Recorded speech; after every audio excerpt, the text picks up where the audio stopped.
স্বরচিত কবিতা স্বামীজির প্রতি। আমি উদয় কর্মকার। তুমি স্বামীজি, তুমি বিবেকানন্দ, তুমি নরেন্দ্রনাথ তাই আমরা তোমার কাছে প্রার্থনা করি সৎ পথে যেন যাই, সত্যের যেন সাথী হতে পারি, নিষ্ঠার করি জয়, মিথ্যা লোভ লাঞ্ছনাকে করি যেন সদা ভয়।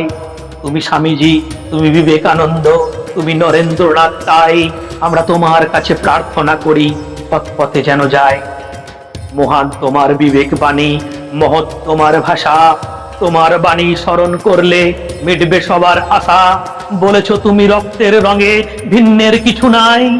তুমি স্বামীজি, তুমি বিবেকানন্দ, তুমি নরেন্দ্রনাথ তাই আমরা তোমার কাছে প্রার্থনা করি সৎ পথে যেন যায়। ভারত পথিক পথ দেখিয়েছ রুখতে অপশাসন, বিশ্বে শ্রেষ্ঠ তোমার ধর্ম দিয়েছ শিকাগো ভাষণ। তোমার দেখানো পথেতে আমরা এগিয়ে চলতে চাই, ধনী দরিদ্র নিচকে বলি যেন সদা ভাই। তুমি স্বামীজি, তুমি বিবেকানন্দ, তুমি নরেন্দ্রনাথ তাই আমরা তোমার কাছে প্রার্থনা করি সৎ পথে যেন যায়, সৎ পথে যেন যায়, সৎ পথে যেন যায়। নমস্কার।